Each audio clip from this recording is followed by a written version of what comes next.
Bonjour, bienvenue sur le monde du droit. Aujourd'hui, on va parler de la Paris Arbitration Week qui se déroulera du 6 au 10 juillet prochain. Et chose exceptionnelle, elle se déroulera de manière virtuelle.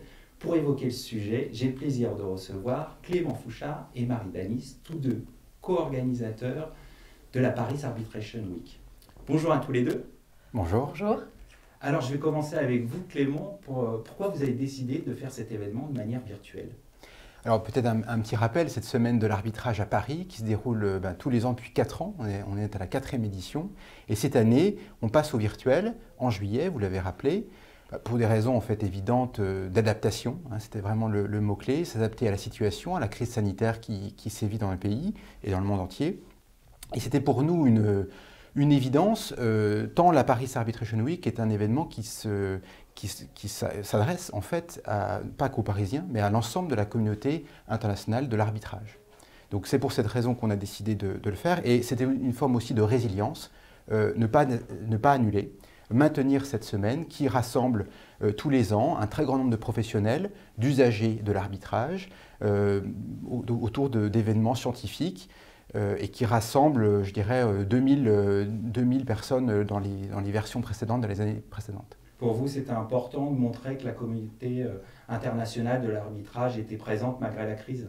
Oui, tout à fait. Et c'était pour eux, pour nos partenaires. C'est une semaine qui se fait avec les partenaires de la Paris Arbitration Week, des cabinets, des experts, des universités, des associations, un grand nombre d'acteurs. Et donc c'était pour eux qu'on voulait aussi maintenir cet événement.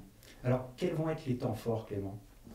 Alors, les temps forts, peut-être déjà juste sur les enjeux de la semaine, je laisserai Marie peut-être enchaîner. Ce passage au virtuel, on ne l'envisage pas comme simplement une réponse à la crise actuelle.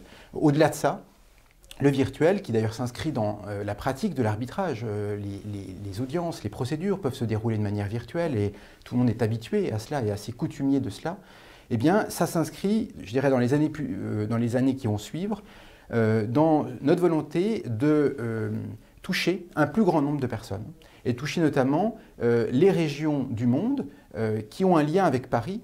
Je parle de l'arbitrage toujours, je pense par exemple à l'Afrique francophone qui est un acteur, est une région évidemment très importante pour les usagers de l'arbitrage. Et donc par exemple, et pour illustrer mon propos, durant la semaine de l'arbitrage, il y aura plusieurs événements, j'en ai compté au moins 3, qui auront pour thème l'Afrique francophone, la médiation, le rôle du juge étatique et l'arbitrage international, ou encore un protocole virtuel, un protocole relatif aux audiences virtuelles. Donc on le voit, ce passage au virtuel, non seulement c'est une réponse à la crise d'aujourd'hui, mais c'est aussi une forme pour la Paris Week de diffuser bien plus largement que simplement dans la capitale française. Alors Clément a évoqué les enjeux de cette Paris Arbitration Week. Marie, quels vont être les temps forts ? Oui Arnaud, on a des thèmes qui s'inscrivent profondément dans l'actualité. À la fois, on va parler des audiences virtuelles, des protocoles faits pour encadrer ces audiences virtuelles qui s'appellent les cyberprotocoles. On va aussi parler de l'éthique et de manière très forte autour de 2 thèmes. Le thème du climat. Quel est le droit applicable au climat ? Comment l'arbitrage peut être un recours pour faire une réclamation en matière environnementale ? Également toute la problématique de l'éthique des affaires, comment combattre la corruption, comment l'arbitrage traite des questions de corruption. Vous avez également toutes les problématiques de conflits d'intérêts qui vont également être regardées. Donc c'est une semaine qui va s'inscrire profondément dans les questions du moment, à la fois celle de maintien de la procédure pendant la période de crise et de l'adaptation de la procédure d'arbitrage, mais également les sujets d'éthique qui préoccupent tout le monde et de manière de plus en plus importante avec les nouvelles générations qui sont très très présentes dans le monde de l'arbitrage.